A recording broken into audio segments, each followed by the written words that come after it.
Shalom Uvaracha. Vamos a hablar esta semana Perashat Vaishlach. Seguimos en nuestro ciclo de lectura y estudio de la Torah en nuestro año 5783. Y dice así. Vaishlach Yaakov Malachi lefanai etzach ki arza seir sededom. וישא אותה למוקות אמרו לאדוני אצח אמר עבדך יעקב אם לבן גרתי נחתתה. Y envió Jacob ángeles delante de él a Zaf, su hermano, a la tierra de Seir, al campo de Edom, y le encomendó diciendo, así dirán a mi señor, a Zaf, así dijo tu siervo Jacob, con Labán he habitado y he permanecido allí hasta ahora. Y esto es una de las cuestiones muy interesantes que aparece y la primera discusión de la Gemara con respecto a esto, de que envía Jacob ángeles. ¿Cómo una persona puede enviar ángeles? ¿Acaso nosotros podemos enviar ángeles? ¿Acaso los ángeles son visibles para nosotros? Toda una serie de cuestiones que se pregunta la Gemara. ¿Cómo iba a ser posible esta cuestión? ¿Y por qué enviar ángeles precisamente a Zaf? ¡Qué bien! ¿Y qué falta no haría un ángel para que nosotros lo pudiéramos enviar a tantos problemas que hay, a tantas colas, a tantas cuestiones, y que ellos resuelvan los problemas por nosotros, ¿no? Y entonces, aquí cuando nosotros vemos esto, lo que estamos y lo que analiza la Gemara con respecto a esto es de que Esav era una persona malvada, una persona que tenía el temperamento y actuaba como un asesino y que no tenía ningún tipo de pudor en asesinar a alguien.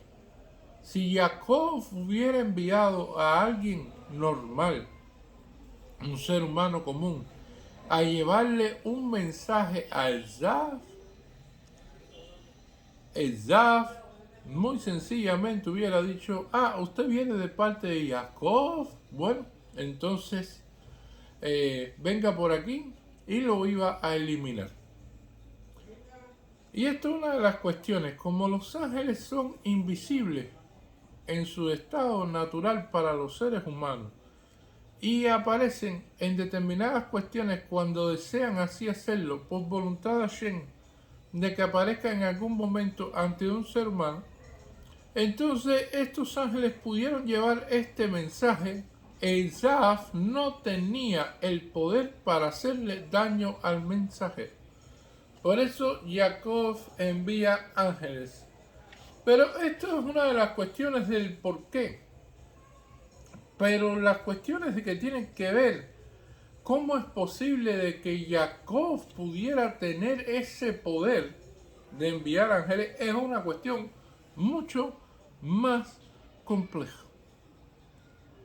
Está escrito esta expresión, que es una expresión complicada, que dice Ani amarti Elohim aten benei haye hayom kulechem.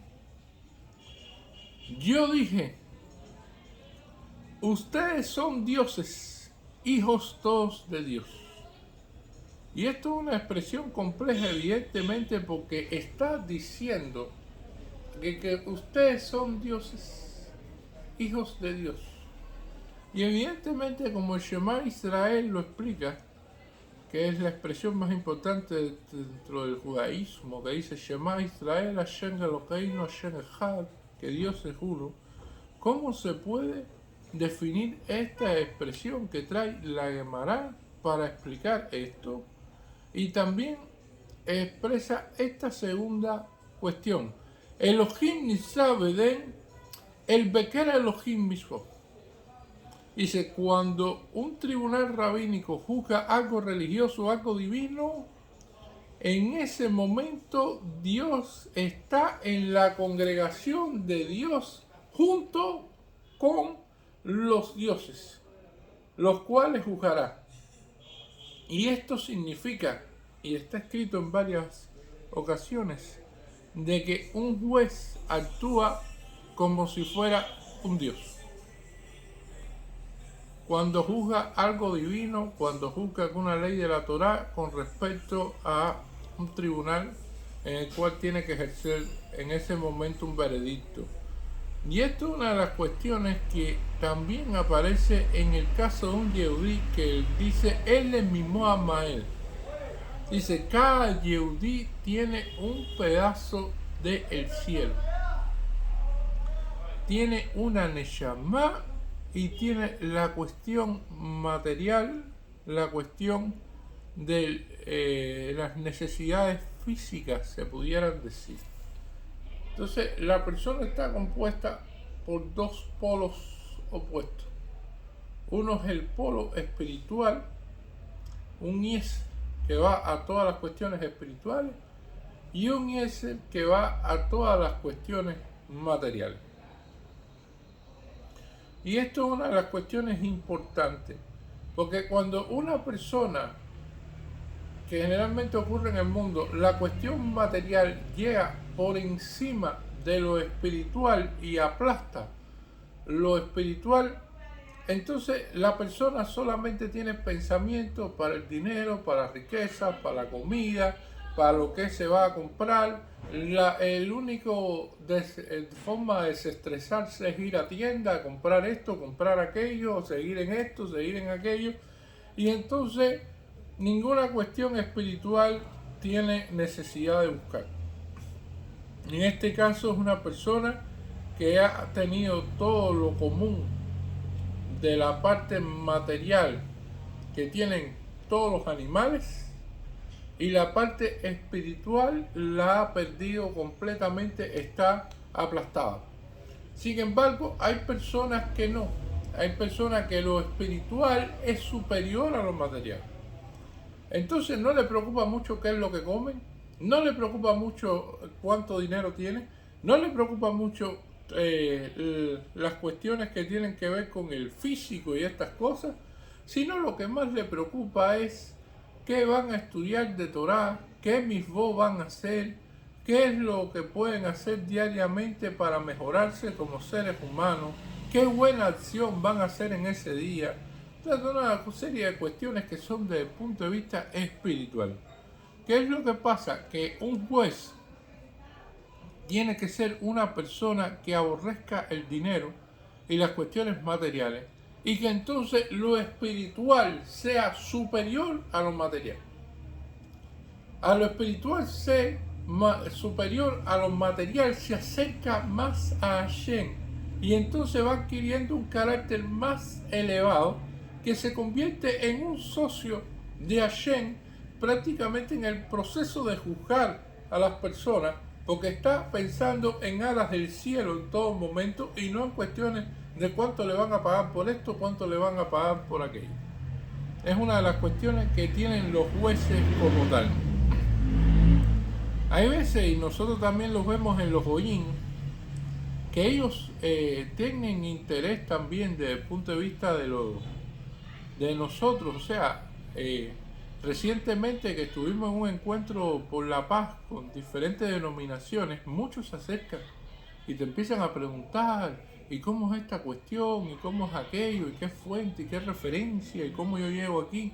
Porque evidentemente no es una cuestión material, porque muchos de ellos han sido bendecidos con todo tipo de cuestiones materiales, pero una cuestión espiritual de que sienten de que las cuestiones que su alma, su neshama, necesita algo más, que no es suficiente, que cuando se ven algunos de los pensamientos que expresé sobre el Talmud, que expresé sobre nuestras escrituras en el Shulchan Aruch, entonces ven otra visión, otra cuestión que no la tenían, que no la conocían, que no tenían esa interpretación como tal, y entonces despierta una sed espiritual con respecto a eso.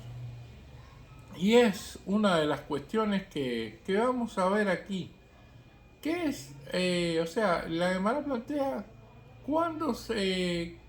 qué características tiene un profeta, cuándo sabemos que estamos frente a un profeta. Bueno, es una de las personas que se desconectó 100% de las cuestiones materiales. No le importa nada material, 100% conectado a cuestiones espirituales y prácticamente desconectado del mundo del Or Hayim diario y de todas estas cosas que lleva el mundo de una cuestión a otra, sino que está conectado con el cielo. Y ahí es donde llega la profecía. ¿Qué pasó? Que Jacob Avino llegó a tal nivel de conexión con Hashem, de conexión con la Torá, que ya la cumplía y la conocía y muchos de estos preceptos la estudiaba, y ya lo habíamos visto en la parashá anterior, que era una de las personas de dos, de las que no necesitaba rezar precisamente por su conexión con Dios, no necesitaba hacer tefilá.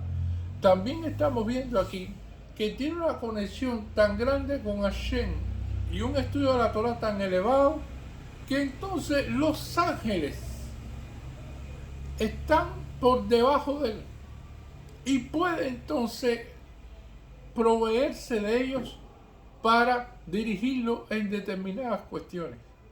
Porque la parte espiritual está 100% por encima de lo material.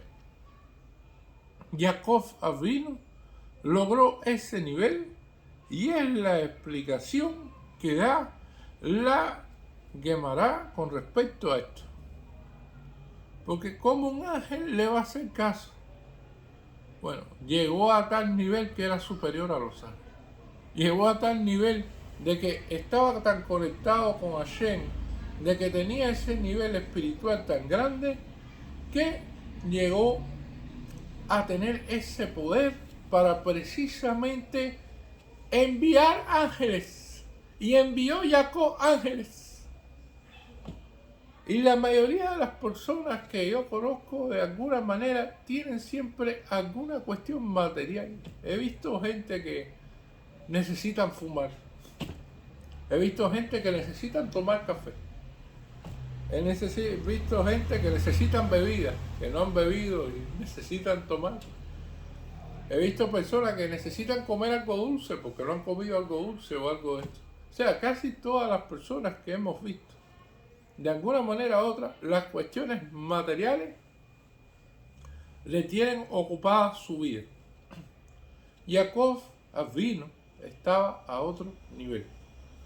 Por eso podía enviar ángeles. Y entonces, esto es una cuestión muy interesante porque dice que y envió Jacob delante de él a Esaú, su hermano, a la tierra de Seir, al campo de Edom. Cuando nosotros vemos la tierra de Seir, Seir viene de la traducción en español de peludo. Al campo de Edom, Edom viene de rojo. O sea, llamarle a un lugar peludo y llamarle un campo rojo son cuestiones que tienen que ver con la característica propia con la que nació Esaú. Esaú nació así con ese color rojizo y terminado, que es una de las formas de la expresión de su nombre, o sea, de que venía ya con pelo y todo. Y la cuestión es esta de los pelos que tiene en el organismo, en el ser humano. La Gemara le da una cuestión y hay un tratado con respecto a esto muy interesante con respecto al pelo y las uñas. El pelo y las uñas prácticamente son de cuestiones negativas, como lo explica la Gemara. El pelo está muerto. O sea, usted corta el pelo de alguien, el cabello, y no siente nada. No es algo que esté vivo. Algo que esté vivo entre el organismo. Si usted hace daño a algún órgano, a algún dedo o algo, Shalom Barminan va a ver que entonces sí va a sentir. Por lo tanto, el pelo está desconectado precisamente del organismo porque está muerto. Igual que las uñas. La gente se corta las uñas y no siente dolor. Generalmente por cortarse las uñas. Y entonces, eso significa, desde el punto de vista del Zohar HaKadosh, nos explica de que las fuerzas positivas se unen y hay una unión con las negativas en las uñas y el pelo. Entonces, el pelo representa todo lo muerto y representa la clipó, o sea, la cáscara como tal del Satán, del ángel acusador. Y estas son expresiones del Zohar HaKadosh más complejas, pero lo que nos viene a decir en el fondo de todas estas cosas es de que aquí está la maldad, aquí están cuestiones negativas de este mundo, y ya sabemos que es un mundo de contrastes, donde Jacob representa lo bueno e Isaac representa lo que no es bueno. Y entonces dice la expresión que delante de él, y Jacob envió ángeles delante de él, pero es que Jacob no iba a ir hacia la tierra de Seir, el campo de Edom, en ese momento. Entonces la Gemara se pregunta, dice, bueno, ¿y cómo que lo envió delante de él? ¿Qué significa eso? Pero está escrito, viajó a Moshim Bealzion, después de Hartzaf. Dice, y va a salir la redención y va a juzgar en el monte de Zaf. Esto va a ser en los tiempos de Moshiach. Y esto es una cuestión muy interesante, porque esto da una expresión, porque en la Torá no está escrito directamente, explícitamente, de la cuestión del Moshiach. Es uno de los 13 principios de fe nuestro dentro del judaísmo, pero no está escrito directamente la llegada del Moshiach, sino que está insinuada. Como lo dice esa expresión, de que cuando vaya a subir la redención, se va a juzgar en el monte de Isaf, y ahí será cuando llegará Jacob en tiempos del Moshiach. Va a ser esto. Pero la cuestión es de que también los sabios preguntan, bueno, ¿y por qué no está escrito de una manera más clara de esta cuestión de la llegada del Moshiach? Y la Gemara explica de que si estuviera escrito de una manera tan clara, todos levantarían la mano, o la mayoría, y dirían, no, yo soy el Moshiach. Sin estar escrito explícitamente, sin estar dicho de una manera clara cómo va a ser el Moshiach y todas estas cuestiones, ya hay gente que se proclama que es el Moshiach. Han habido y los hay. Entonces, en Cabaomer, si eso es así, ¿cuánto más y más será si la Torá lo hubiera dicho explícitamente? Entonces, eso es lo que sucede claramente. Ahora, hoy en día, aparece uno que se llama, o le dicen, no se llama, pero bueno, le dicen también el Yanuka. Ese es el nuevo que apareció ahora. Y que, ¿qué es lo que define al Moshiach? O sea, una persona que pueda ser definido como que sea el Moshiach.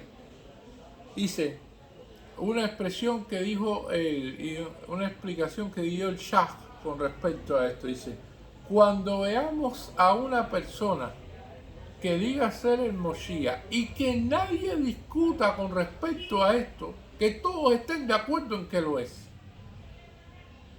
Porque si ahora viene un sefaradí y dice yo soy el Moshiach, los askenazim van a decir y él es el Moshiach. O si viene un askenazí, entonces los sefaradí van a decir y este es el Moshiach. Pero si es un sefaradí, pero es un tañamín, o sea que vienen de que son, o pueden ser de Marruecos, pueden ser de Yemen, o son yemenitas, o sea, entonces van a decir, y este es el Moshiach.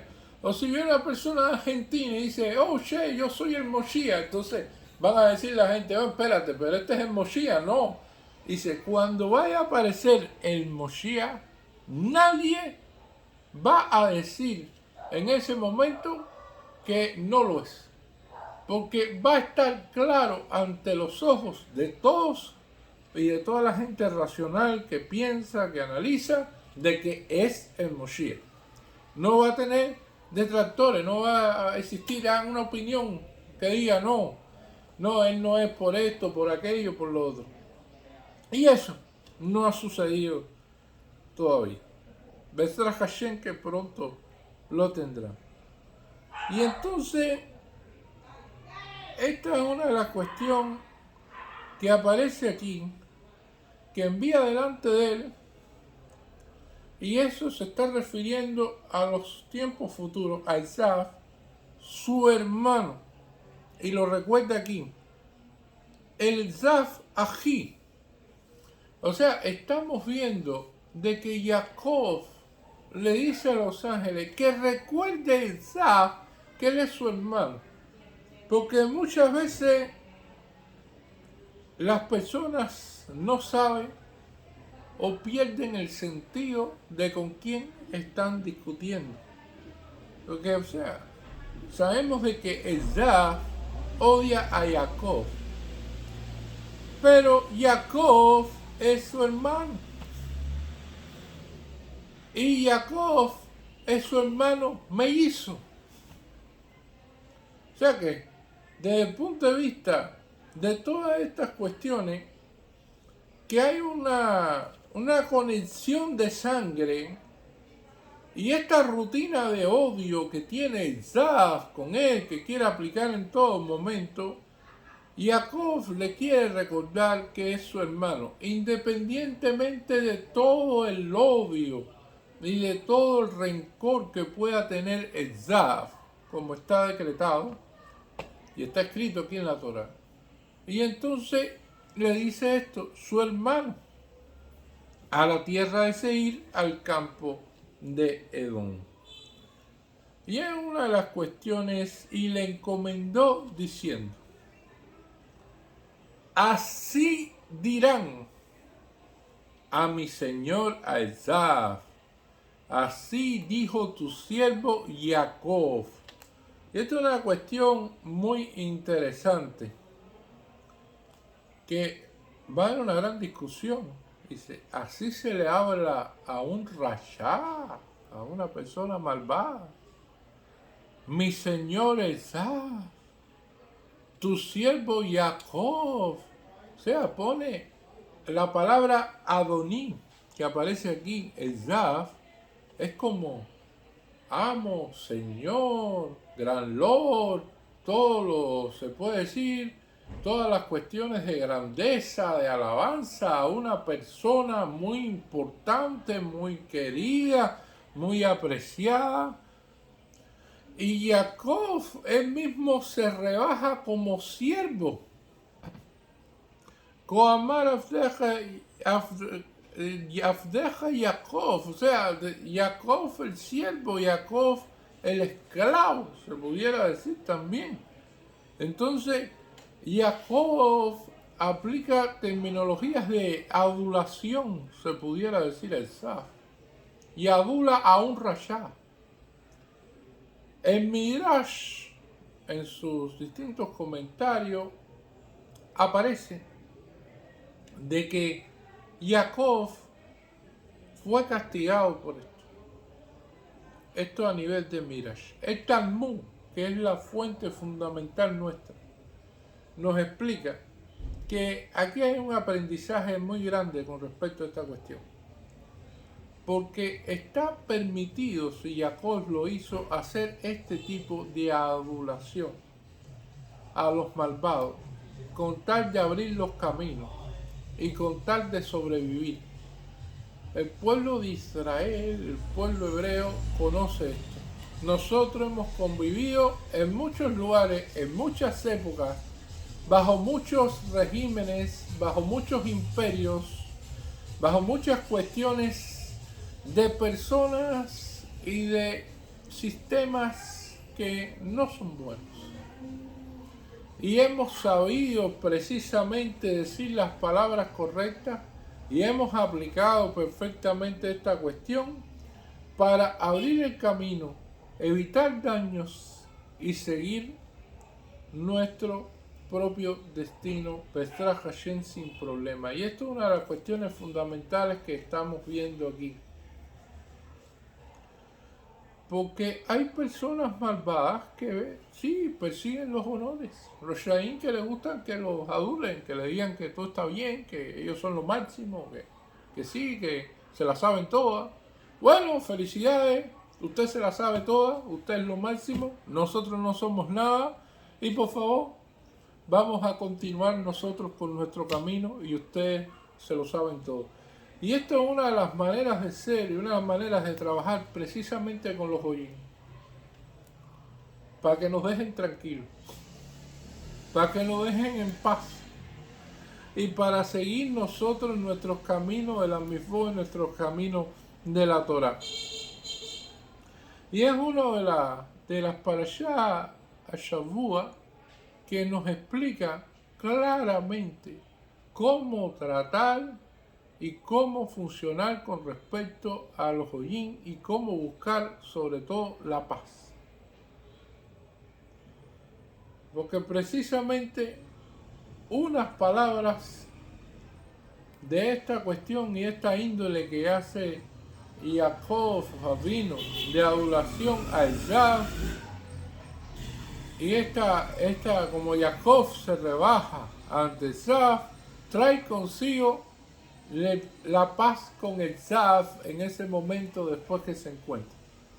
Vamos a ver de que no el Zaf va a su encuentro, pero de que al final no hay guerra en ese momento y que logró apaciguar al Zaf.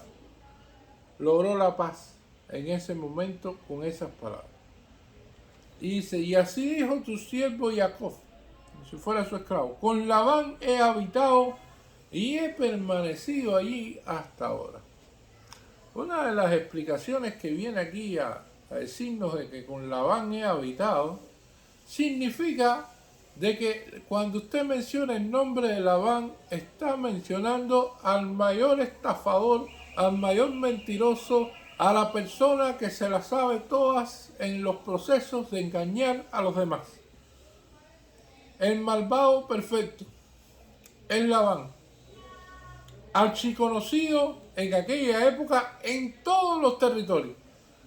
Y si yo he habitado con Labán, y mírame aquí leso, y he salido bien de allí, significa que me conozco todos los trucos, me conozco todas las estafas, me conozco todo lo que me puedas aplicar, y sé precisamente cómo lograr de que no me estafes a mí.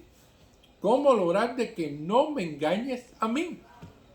Y esto es una advertencia en sí a el Zaf de que mira dónde he estado y mira de dónde vengo y mira todo lo que sé.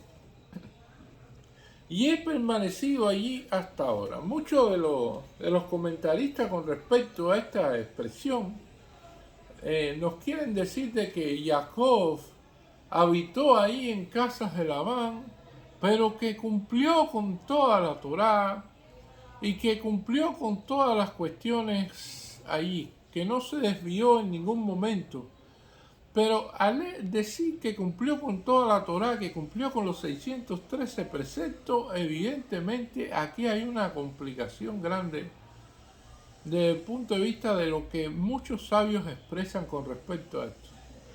Porque evidentemente la Torá prohíbe, por ejemplo, el matrimonio con dos hermanas. La Torá permite el matrimonio con varias esposas, pero que no sean hermanas entre ellas. Y lo prohíbe.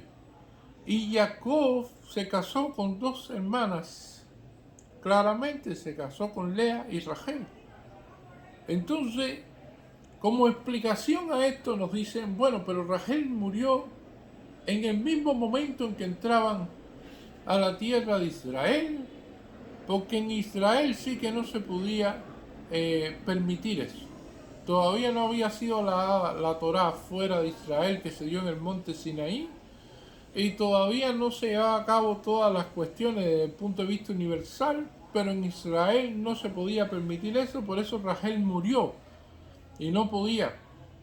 Y es una de las explicaciones que dan con respecto a la muerte de Rachel, porque hay otras que tienen que ver con los ídolos del padre que ella escondió y todas estas cuestiones, pero bueno, esta es una de las explicaciones.